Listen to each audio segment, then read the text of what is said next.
Hi good morning ನಮಸ್ಕಾರ. ಇವತ್ತು ಒಂದು ಟ್ರಾವೆಲ್ ವ್ಲಾಗ್ ಜೊತೆ ಬಂದಿದ್ದೀನಿ ನಾನು. ಬೆಳಿಗ್ಗೆ 5 ಗಂಟೆಗೆ ಮನೆಯಿಂದ ಹೊರಟ್ವಿ. ಎಲ್ಲಿ ಹೋಗ್ತಾ ಇದ್ದೀವಿ ಗೊತ್ತಾ? ತೋರಿಸ್ತೀನಿ, ಫುಲ್ ವಿಡಿಯೋ ನೋಡಿ ನಿಮಗೆ ಗೊತ್ತಾಗುತ್ತೆ.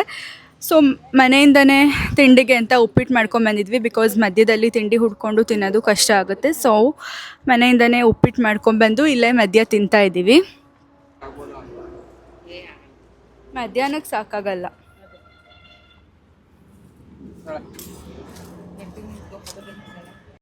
ತಿಂಡಿಗೆ ನಾವು ಅವರೆಕಾಳು ಉಪ್ಪಿಟ್ಟು ಮಾಡ್ಕೊಂಬಂದಿದ್ವಿ. ಅವರೆಕಾಳು ಉಪ್ಪಿಟ್ಟನ್ನ ತಿಂದು ನಾವು ನಮ್ಮ ಟ್ರಾವೆಲ್ನ ಕಂಟಿನ್ಯೂ ಮಾಡಿದ್ವಿ. ಟಿ.ಬಿ ಡ್ಯಾಮ ಇದು? Back waters, Tungabhadra back water. ಒಳ್ಳೆ ಓಷನ್ ಥರ ಕಾಣಿಸ್ತಿದೆ. ತಿಳಿ ನೀರು. ಕರ್ನಾಟಕದ ಮೋಸ್ಟ್ ಫೇಮಸ್ ಹಿಸ್ಟಾರಿಕಲ್ ಪ್ಲೇಸಸಲ್ಲಿ ಒಂದಾಗಿರುವಂತಹ ಹಂಪಿಗೆ ನಾವಿವತ್ತು ಬಂದಿದ್ದೀವಿ. ಫಸ್ಟ್ ವಿಜಯ ವಿಠಲ ದೇವಸ್ಥಾನಕ್ಕೆ ಬಂದಿದ್ದೀವಿ. ಸೊ ಬನ್ನಿ ಹೋಗೋಣ, ಅಲ್ಲಿ ಏನೇನಿದೆ ಅಂತ ನೋಡೋಣ. ಅಂದ ತಕ್ಷಣ ಗೈಡ್ ಅಂತ ಬರ್ತಿದ್ದಾರೆ ಎಲ್ಲರೂ. ಬಗ್ಗಿ ರೈಡ್ ಹೋಗ್ತಿನೂ ಇತ್ತು, ಬಟ್ ನಾವು ಬರೋ ಅಷ್ಟೊತ್ತಿಗೆ ಇನ್ನೂ ಓಪನ್ ಆಗಿರಲಿಲ್ಲ. ಟು ಆ್ಯಂಡ್ ಫ್ರೋ ಎರಡು ಸೇರಿ 30 ರೂಪೀಸ್ ಒಬ್ಬರಿಗೆ. 1 ಕಿಲೋಮೀಟರ್ ಆಗುತ್ತೆ. ಇವರೇ ಕರ್ಕೊಂಡು ಹೋಗ್ತಾರೆ ಇಲ್ಲಿ. ಹಾಂ ಮಾಡು.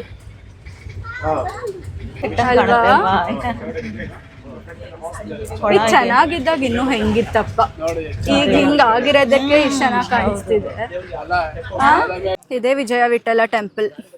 ತುಂಬ ಹತ್ರ ಆಗುತ್ತೆ. ಆ್ಯಕ್ಚುಲಿ ಬೇಕಾದರೆ ನಡ್ಕೊಂಡು ಬರ್ಬೋದು, ಇಲ್ಲ ಬಗ್ಗಿಲ್ ಬೇಕಾದರೂ ಬರ್ಬೋದು. ಗೋಪುರ ಎಲ್ಲ ಒಡೆದೋಗ್ಬಿಟ್ಟಿದೆ. ಏನು ಬೇಡ, ಅಮ್ಮನೇ ಗೈಡ್. ಹಂಪಿನ ಕೃಷ್ಣದೇವರಾಯ ಆಳ್ವಿಕೆ ಮಾಡ್ತಾ ಇದ್ದಾಗ ಈ ಜಾಗದಲ್ಲೆಲ್ಲ ಮುತ್ತು ರತ್ನಗಳನ್ನು, ಈಗ ತರಕಾರಿ ಹೇಗೆ ಮಾರ್ಕೆಟಲ್ಲಿ ಮಾರ್ತಾರಲ್ಲ ಆ ಥರ ಮುತ್ತು ರತ್ನಗಳನ್ನು ಮಾರಾಟ ಮಾಡ್ತಾ ಇದ್ರಂತೆ. ಅಷ್ಟು ಶ್ರೀಮಂತ ದೇಶ ಆಗಿತ್ತು ನಮ್ಮದು. ಸೊ ಹಂಪಿಗೆ ಬಂದಿದ ತಕ್ಷಣ ನಾವು ಫಸ್ಟ್ ಬಂದಿದ್ದೆ ವಿಜಯ ವಿಠಲ ದೇವಸ್ಥಾನ. ಕೇಳಿಸದೆ ಕಲ್ಲು ಕಲ್ಲಿನಲ್ಲಿ ಕನ್ನಡ ನುಡಿ ಅನ್ನೋ ಒಂದು ಹಾಡನ್ನು ಎಲ್ಲರೂ ಕೇಳಿರ್ತೀರ. ಈ ಜಾಗಕ್ಕೆ ಬಂದರೆ ಅದು 100% ನಿಜ ಅಂತ ಅನಿಸುತ್ತೆ. ಬಿಕಾಸ್ ಒಂದೊಂದು ಕಲ್ಲು ಕೂಡ ಒಂದೊಂದು ಕಥೆನ ಹೇಳುತ್ತೆ ಈ ಜಾಗದಲ್ಲಿ. ಅಷ್ಟು ಬ್ಯೂಟಿಫುಲ್ ಆಗಿತ್ತು ದೇವಸ್ಥಾನ ಅಂತೂ. ಮತ್ತು ಈ ದೇವಸ್ಥಾನದಲ್ಲಿ ಇನ್ನೊಂದು ತುಂಬಾ ವಿಶೇಷವಾಗಿರುವಂಥದ್ದು ಅಂದರೆ ಕಲ್ಲಿನ ರಥ. ಈ ಕಲ್ಲಿನ ರಥ ಮೇಲೆ ಇನ್ನೂ ಫುಲ್ ಇತ್ತಂತೆ. ಇದು ಆ್ಯಕ್ಚುಲಿ ಬಿದೋಗಿರೋದು. 1856 ಇರೋ ಫೋಟೋ ನಾನು ಈ ಕಡೆ ಹಾಕಿರ್ತೀನಿ, ನೀವು ನೋಡ್ಬೋದು. 50 ರೂಪೀಸ್ ನೋಟಲ್ಲಿ ಈ ಥರ ಒಂದು ಇಮೇಜ್ ಇದೆ ಅಲ್ವಾ, ಅದಿಲ್ಲೇ ಇರೋದು ಹಂಪಿಯಲ್ಲಿ. Same angle.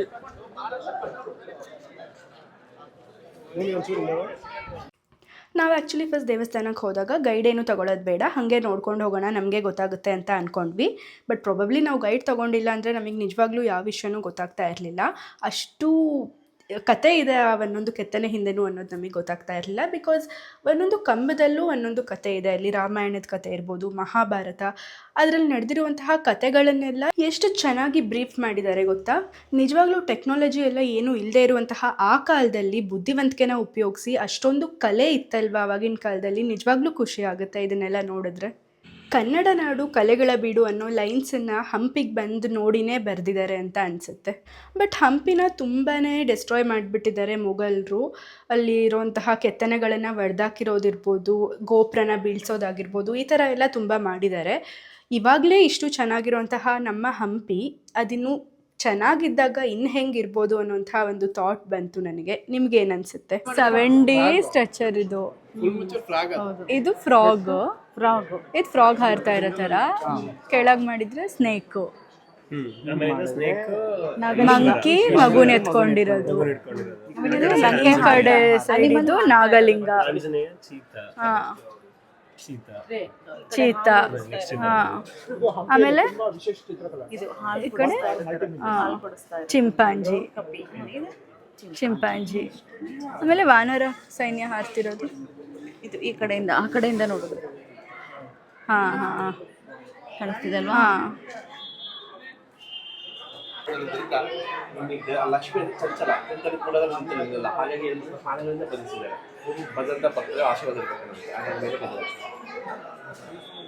ಶಾಸನಗಳು. ಹಳೆಗನ್ನಡ ಆರಾಮಾಗಿ ಓದ್ಬೋದು. ಜವಳಿ ಅಂತನೋ ಇದೆ ಇಲ್ಲಿ. ಆದಾಯ. ವಿಠ್ಠಲ ದೇವರು ಅಲ್ಲಿ ಮೇಲ್ಗಡೆ ವಿಠ್ಠಲ ದೇವರು ದೊಡ್ಡದಾಗಿ. ಗರ್ಭಗುಡಿ ಎಂಟರ್ ಆಗ್ತಾ ಇದ್ದೀವಿ. ಡಿಸೆಂಬರ್ ಮಂತ್ ಆಗಿರೋದ್ರಿಂದ ಸುಮಾರು ಜನ ಸ್ಕೂಲ್ ಮಕ್ಕಳು ಟ್ರಿಪ್ಪಿಗೆ ಬಂದಿದ್ದಾರೆ ಆ್ಯಕ್ಚುಲಿ.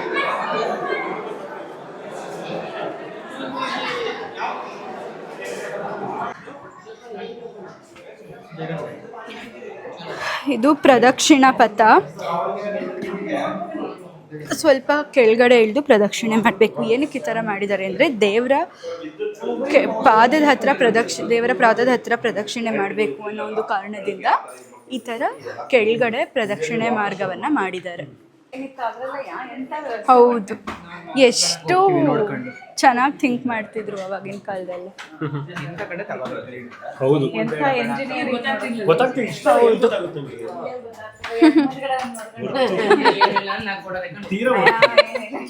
ಅಷ್ಟೇ.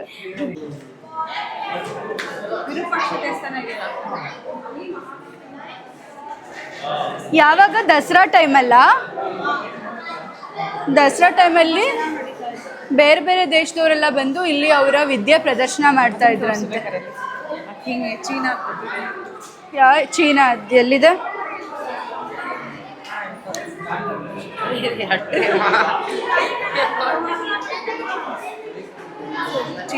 ಇದು ಚೀನಾದು, ಇದು ಕುಂಫು.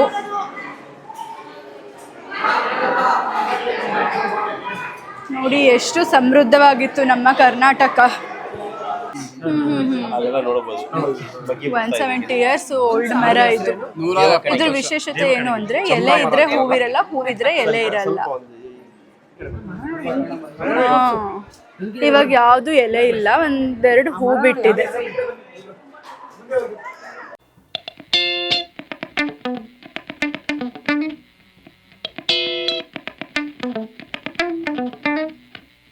ಹೆಂಗಿದೆ? 170 ವರ್ಷದಿಂದ ಹಿಂಗಿದೆ ಅಂದ್ರೆ ಅದೇ ದೇವ ಕಣ್ಗಿಲೆ.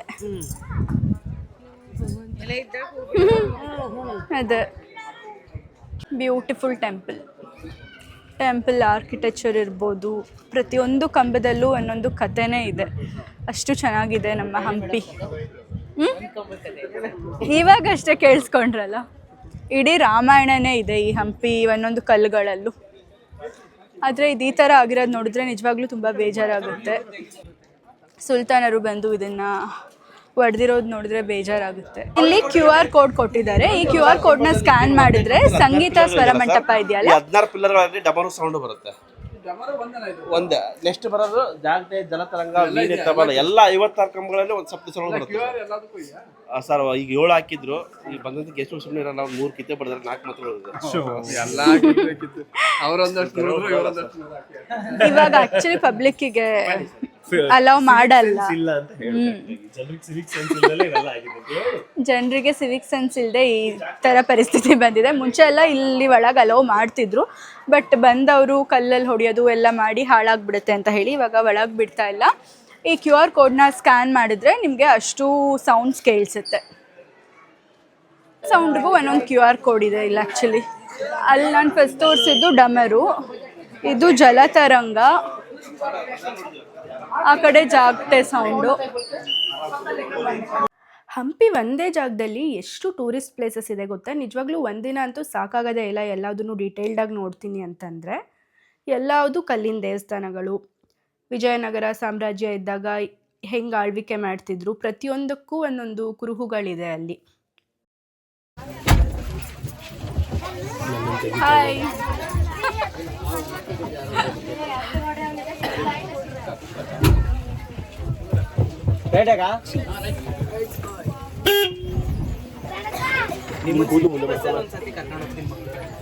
ಸಿಟಿ ಬಸ್ಸಲ್ಲಿ ಒಂದು ರೌಂಡ್ ಕರ್ಕೊಂಡು ಹೋಗ್ತೀನಿ. ಸಿಟಿ ಬಸ್ ಹಿಂಗಿರುತ್ತಾ ಮಂಗಳೂರಲ್ಲಿ? ಹಂಗಲ್ಲ, ಇದು ನೇತಾಡ್ಬೇಕು.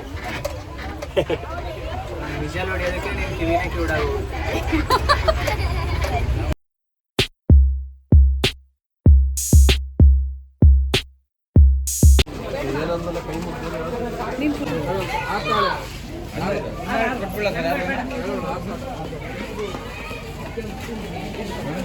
ಚೆನ್ನಾಗಿದೆ ಒಳ್ಳೆ ಬಿಸಿಲಿಗೆ ತಣ್ಣಗೆ. ಟೇಸ್ಟ್ ನೋಡಿ.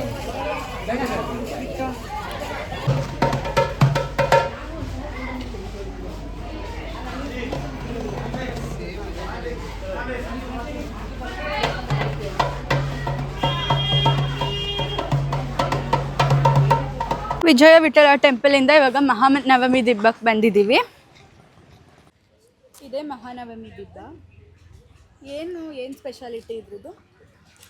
ಇಲ್ಲಿ ಇದೇನು ಅಂತಂದರೆ ಶ್ರೀಕೃಷ್ಣ ದೇವರಾಯನ ಕಾಲದಲ್ಲಿ ಇದು ದಸರಾ ಮಾಡ್ತಾ ಇದ್ರಲ್ಲ, ಅದು ತುಂಬ ಗ್ರ್ಯಾಂಡಾಗಿ ಮಾಡ್ತಾಯಿದ್ರು. ಈಗ ಮೈಸೂರಲ್ಲಿ ಯಾವ ಥರ ನಡೆಯುತ್ತೋ ಅದ್ರ 10ರಷ್ಟು ಗ್ರ್ಯಾಂಡಾಗಿ ಇಲ್ಲಿ ಮಾಡ್ತಾಯಿದ್ರು. ಆವಾಗ ಬೇರೆ ಬೇರೆ ದೇಶದಿಂದೆಲ್ಲವ ಕಲಾವಿದರುಗಳು ಅವ್ರದ್ದು ಒಂದು ಕಲೆ ಪ್ರದರ್ಶನ ಮಾಡೋದಕ್ಕೆ, ಆಮೇಲೆ ಕುಸ್ತಿಪಟುಗಳು ಕುಸ್ತಿ ಪ್ರದರ್ಶನ ಮಾಡೋದಕ್ಕೆ ಅಂತ ಎಲ್ಲ ಇಲ್ಲಿಗೆ ಬರ್ತಾಯಿದ್ರು. ಅದನ್ನು ಅವರು ಪ್ರದರ್ಶನ ಮಾಡೋದಕ್ಕೆ ಇದನ್ನು ಒಂದು ವೇದಿಕೆ ಥರ ಮಾಡಿದ್ದಾರೆ. ಇದಕ್ಕೆ ಮಹಾನವಮಿ ದಿಬ್ಬ ಅಂತ. ಇಲ್ಲಿ ಸುತ್ತ ಜನ ಕೂತ್ಕೊಂಡು ನೋಡ್ತಾಯಿದ್ರು. ಮತ್ತು ಬಂದವ್ರಿಗೆಲ್ಲ ಒಂದು ಊಟ ತಿಂಡಿ ಮಾಡೋದಕ್ಕೆ ಇಲ್ಲಿ ಕಲ್ಲಲ್ಲೇ ತಟ್ಟೆ ಥರ ಎಲ್ಲ ಕೆತ್ತಿದ್ದಾರೆ.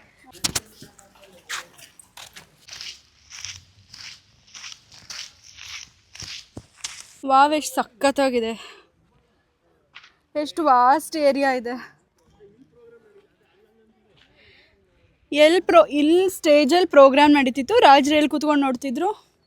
ಇದು ನೋಡಿ ಎಷ್ಟು ಹೈಟ್ ಇದೆ, ಚೆನ್ನಾಗಿದೆ. ಎಲ್ಲ ಬೇರೆ ಬೇರೆ ದೇಶದ ನೃತ್ಯಪಟುಗಳು, ಸಂಗೀತಗಾರರು ಎಲ್ಲ ಬರೋರು, ಅವ್ರದ್ದೆಲ್ಲ ಪ್ರದರ್ಶನ ಇರ್ತಾಯಿತ್ತು. ಮತ್ತು ಈಗ ಗಣರಾಜ್ಯೋತ್ಸವದ ಸಮಯದಲ್ಲಿ ಎಲ್ಲ ನಮ್ಮ ಇಂಡಿಯನ್ ಆರ್ಮಿದೆಲ್ಲ ಪ್ರದರ್ಶನ ಮಾಡ್ತಾರಲ್ವಾ, ಆ ಥರ ಇಲ್ಲೂ ಆ ಕಾಲದಲ್ಲಿ ಏನೇನು ಶಸ್ತ್ರಾಸ್ತ್ರಗಳಿತ್ತು, ಆನೆ, ಕುದುರೆ, ಪದಾತಿ, ಅವೆಲ್ಲ ಇಲ್ಲಿ ಸೈನಿಕರು ಅವ್ರವ್ರ ಪ್ರದರ್ಶನ ಮಾಡೋರು. ಬೇರೆ ದೇಶದಿಂದ ಗಣ್ಯರೆಲ್ಲ ಬರೋರು ಅದನ್ನ ನೋಡೋಕ್ಕೆ ಅಂತಾನೆ.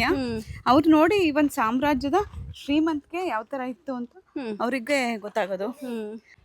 ಸಕ್ಕದಾಗಿದೆ ಜಾಗ ಅಂತೂ. ಆ್ಯಕ್ಚುಲಿ ಈ ಸಾಮ್ರಾಜ್ಯ ಫುಲ್ ಕಾಣಿಸುತ್ತೆ ನೋಡಿಲಿ. ಹೌದು, ಕ್ವೀನ್ಸ್ ಬಾತಿಂಗ್ ಸೆಂಟರು ಕಾಣ್ತಿದೆ ಇಲ್ಲಿಂದ. ಕ್ವೀನ್ಸ್ ಬಾತ್ ಒಳ್ಳೆ ಸೆಂಟರ್ ಪ್ಲೇಸಲ್ಲಿದೆ.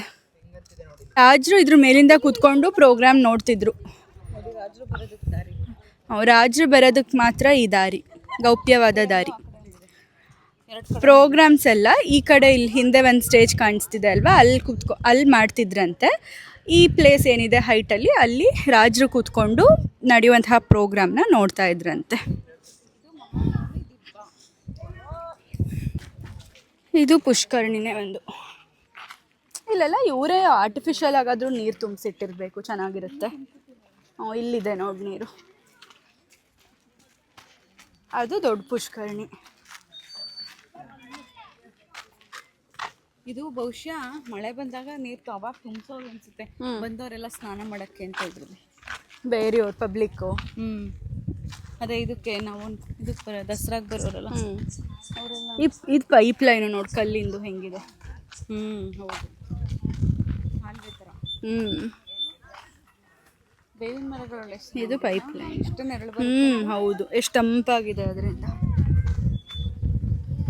ಕಪ್ಪು ಕಲ್ಲಿನ ಪುಷ್ಕರಣಿ, ಬ್ಲ್ಯಾಕ್ ಸ್ಟೋನ್ ಪುಷ್ಕರಣಿ.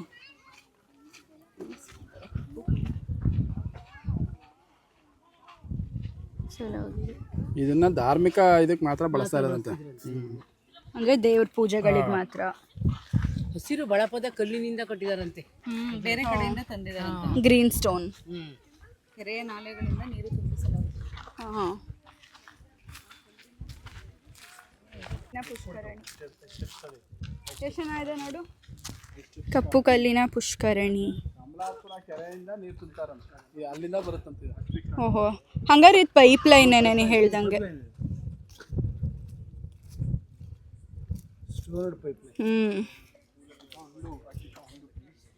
ಸಖತ್ತಾಗಿದೆ.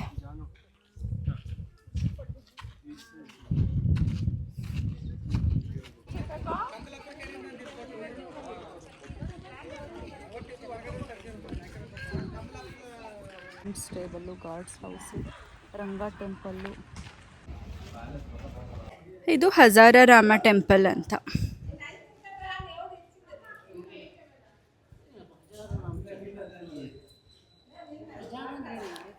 ಸೊ ಬೆಳಿಗ್ಗೆಯಿಂದ ಮಧ್ಯಾಹ್ನ ತನಕ ಒಂದಷ್ಟು ಪ್ಲೇಸಸ್ನ ನೋಡಿ ಮಧ್ಯಾಹ್ನ ಊಟ ಮಾಡೋಕ್ಕೆ ಮ್ಯಾಂಗೋ ಟ್ರೀ ಅಂತ ಒಂದು ರೆಸ್ಟೋರೆಂಟ್ ಇತ್ತು, ಅಲ್ಲಿಗೆ ಹೋಗಿ ಊಟ ಮಾಡ್ಕೊಂಡ್ವಿ.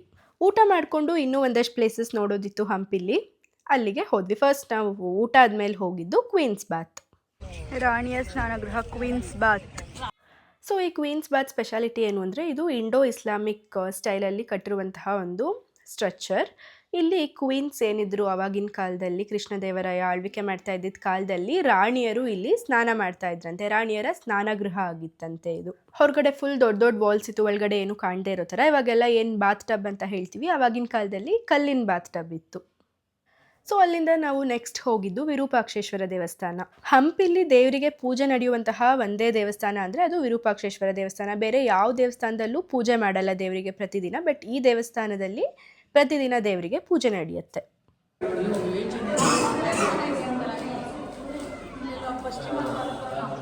ಅದಾದಮೇಲೆ ಹಂಪಿನಲ್ಲಿ ಇನ್ನೊಂದು ತುಂಬಾ ಫೇಮಸ್ ಆಗಿರುವಂಥದ್ದು, ಅಥವಾ ಹಂಪಿ ಅಂದಿದ ತಕ್ಷಣ ಎಲ್ಲರಿಗೂ ಒಂದು ತಲೆಯಲ್ಲಿ ಬರುವಂಥದ್ದು ಈ ಉಗ್ರ ನರಸಿಂಹನ ವಿಗ್ರಹ. ಈ ಉಗ್ರ ನರಸಿಂಹನ ವಿಗ್ರಹ ಏನು ಕಾಣಿಸ್ತಾ ಇದೆ ನಿಮಗೆ, ಅದು ಆ್ಯಕ್ಚುಲಿ ಈ ಥರ ಇರಲಿಲ್ಲ. ಇಲ್ಲಿ ಒಡೆದೋಗಿರೋದು ಕಾಣಿಸ್ತಾ ಇದೆಯಲ್ಲ, ಆ ಜಾಗದಲ್ಲಿ ನರಸಿಂಹ ದೇವರು ತೊಡೆ ಮೇಲೆ ಲಕ್ಷ್ಮೀ ದೇವಿನ ಕೂರಿಸ್ಕೊಂಡಿರುವಂತಹ ಒಂದು ವಿಗ್ರಹನ ಕೆತ್ತಿದ್ದು. ಬಟ್ ಇವಾಗ ಎಲ್ಲ ಒಡೆದಾಕಿದ್ಮೇಲೆ ಅದು ಈ ಥರ ಕಾಣಿಸ್ತಾ ಇದೆ. ಅದಾದಮೇಲೆ ಅದ್ರ ಪಕ್ಕನೇ ಒಂದು ಬೃಹದಾಕಾರದ ಲಿಂಗ ಇದೆ, ಬಡವಿ ಲಿಂಗ ಅಂತ ಕರೀತಾರೆ ಇದನ್ನು. ನಾವಿವಾಗ ಅಂಜನಾದ್ರಿ ಹಿಲ್ಸಿಗೆ ಬಂದಿದ್ದೀವಿ. ತ್ರೇತಾಯುಗದಲ್ಲಿ ಆಂಜನೇಯ ಹುಟ್ಟಿದ ಸ್ಥಳ ಇದು. ತ್ರೇತಾಯುಗದಲ್ಲಿ ಇದನ್ನು ಕಿಷ್ಕಿಂಧ ನಗರ ಅಂತ ಹೇಳ್ತಿದ್ರು. ಅಂದರೆ ಕಿಷ್ಕಿಂಧ ನಗರ, ಅದರಲ್ಲಿ ಅಂಜನಾದ್ರಿ ಬೆಟ್ಟ, ಅದರಲ್ಲಿ ಆಂಜನೇಯ ಹುಟ್ಟಿದ ಸ್ಥಳ ಇದು. ಸೊ ಈ ಬೆಟ್ಟನ ಇವಾಗ ಹತ್ತಕ್ಕೆ ಬಂದಿದ್ದೀವಿ. 500 ಸ್ಟೆಪ್ಸ್ ಇದೆ, ಇದು ಆಗುತ್ತೆ ಅಂತ ಅನಿಸುತ್ತೆ. ನೋಡೋಣ, ಹಾಫ್ ಆನ್ ಅವರ್ ಸಾಕು ಅಂತ ಹೇಳ್ತಿದ್ದಾರೆ ಇಲ್ಲಿ ಎಲ್ಲರೂ. ನೋಡೋಣ, ಇಷ್ಟೇ ಪುಟ್ ಸ್ಟೆಪ್ಸ್ ಆದರೆ ಹತ್ಬೋದು. ಈ ಬೆಟ್ಟ ಹತ್ತೋದು ಆ್ಯಕ್ಚುಲಿ ತುಂಬ ಕಷ್ಟ ಆಗುತ್ತೆ ಅಂತ ಅಂದ್ಕೊಂಡಿದ್ವಿ, ಬಟ್ ನೋ, ಸ್ಟೆಪ್ಸ್ ಎಲ್ಲ ಚೆನ್ನಾಗಿದೆ, ಆರಾಮಾಗಿ ಹತ್ಬೋದು. ಆಲ್ಮೋಸ್ಟ್ ಬಂದಿದ್ದೀವಿ ನಾವು ಸ್ಟೆಪ್ಸ್ ಹತ್ಕೊಂಡು. 20 ಮಿನಿಟ್ಸಲ್ಲಿ ಬಂದಿದ್ದೀವಿ. ಸಕ್ಕತ್ತಾಗಿದೆ ಮಾತ್ರ ಟ್ರೆಕ್ಕಿಂಗ್ ಅಂತೂ ಇಂತೂ ಫುಲ್ ಬೆಟ್ಟ ಹತ್ಕೊಂಡು ಬಂದ್ವಿ. ಮೇಲೆ ಬಂದ ತಕ್ಷಣ ತಣ್ಣಗೆ ಗಾಳಿ ಬೀಸ್ತಿದೆ, ಎಲ್ಲ ಸುಸ್ತೆಲ್ಲ ಮಾಯ ಆಗೋಯ್ತು. ಸೀರಿಯಸ್ಲಿ ಸಕ್ಕತ್ತಾಗಿದೆ. ಇನ್ನೊಂದು ವ್ಯೂ ಪಾಯಿಂಟ್ ಇದೆ, ಇಲ್ಲಿ ಮೇಲೆ ಹೋಗ್ಬೋದು. ನೆಕ್ಸ್ಟ್ ಹೋಗೋಣ, ದೇವಸ್ಥಾನಕ್ಕೆ ಹೋಗ್ಬಿಟ್ಟು ನೆಕ್ಸ್ಟ್ ವ್ಯೂ ಪಾಯಿಂಟಿಗೆ ಹೋಗ್ತೀವಿ. ಸೂಪರ್ ಆಗಿದೆ ವ್ಯೂ ಫ್ರಮ್ ಹಿಯರ್. ಹೆಂಗಿತ್ತು? ಸೂಪರ್ ಆಗಿತ್ತಾ? ಸುಸ್ತಾಯ್ತಾ? ಸ್ವಲ್ಪನೂ ಸುಸ್ತಾಗಿಲ್ಲ, ಆರಾಮಾಗಿ ಎಲ್ಲ ಹತ್ಬೋದು. ಎಲ್ಲರೂ ಬನ್ನಿ, ತುಂಬ ಚೆನ್ನಾಗಿದೆ. ವ್ಯೂ ಪಾಯಿಂಟ್ ನೋಡೋಕ್ಕೆ ತುಂಬ ಚೆನ್ನಾಗಿದೆ. ಸುತ್ತ ಎಲ್ಲಿ ನೋಡಿದ್ರು ಬರೀ ಬಂಡೆಗಳು. ವ್ಯೂ ಪಾಯಿಂಟ್ ತುಂಬ ಚೆನ್ನಾಗಿದೆ, ಎಲ್ಲ ಒಮ್ಮೆ ಭೇಟಿ ಕೊಡಿ.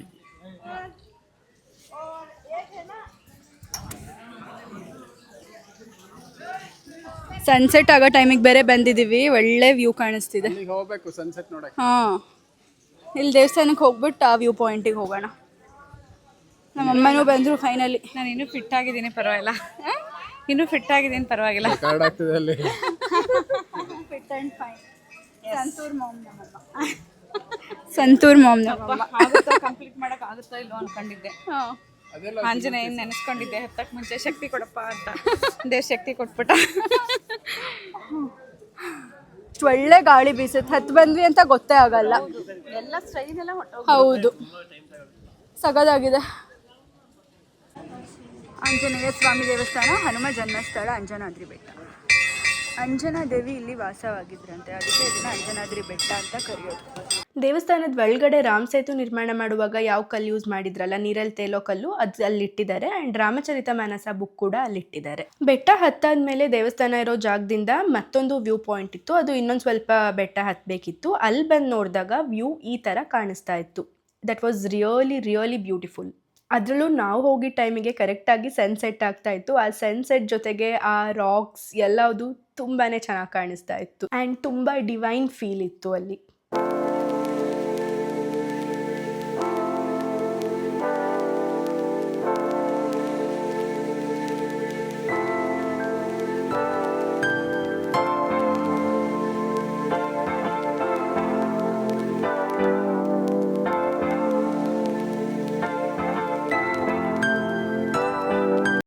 ಆಂಜನೇಯ ಹುಟ್ಟಿದ ಜಾಗ ಅಂದರೆ ವಾನರ ಸೈನ್ಯ ಇರಲೇಬೇಕು. ಅಲ್ಲೂ ಅಷ್ಟೇ ಸುಮಾರು ಮಂಕೀಸ್ ಇತ್ತು, ಬಟ್ ಅದು ಯಾರಿಗೂ ಏನೂ ಮಾಡ್ತಾ ಇರಲಿಲ್ಲ, ಅದ್ರ ಪಾಡಿಗೆ ಅದಿತ್ತು. ಆ್ಯಂಡ್ ಟ್ರೆಕ್ಕಿಂಗು ಅಷ್ಟೇ ತುಂಬಾ ಚೆನ್ನಾಗಿತ್ತು ಎಕ್ಸ್ಪೀರಿಯನ್ಸ್. ಸೊ ಇವತ್ತು ಇಷ್ಟು ಪ್ಲೇಸಸ್ನ ಕವರ್ ಮಾಡಿದ್ವಿ. ಎಲ್ಲ ಪ್ಲೇಸಸ್ಸು ನನಗಂತೂ ತುಂಬ ಇಷ್ಟ ಆಯಿತು, ಅದರಲ್ಲೂ ಅಂಜನಾದ್ರಿ ಬೆಟ್ಟ ಅಂತೂ ಟಾಪ್ ನಾಚ್. ಸೊ ನಿಮಗೆ ಯಾವ ಪ್ಲೇಸ್ ಇಷ್ಟ ಆಯಿತು ಅಂತ ಕಾಮೆಂಟ್ ಮಾಡಿ. ನಾಳೆ ಇನ್ನೊಂದಷ್ಟು ಪ್ಲೇಸಸ್ನ ಕವರ್ ಮಾಡ್ತೀವಿ, ಎಲ್ಲಿಗೆ ಅಂತ ನೆಕ್ಸ್ಟ್ ವ್ಲಾಗಲ್ಲಿ ನಿಮಗೆ ಗೊತ್ತಾಗುತ್ತೆ. Until then take care, bye. ನನ್ನ ಚಾನಲ್ನ ಸಬ್ಸ್ಕ್ರೈಬ್ ಮಾಡಿಲ್ಲ ಅಂದರೆ ಸಬ್ಸ್ಕ್ರೈಬ್ ಮಾಡಿ. Love you all.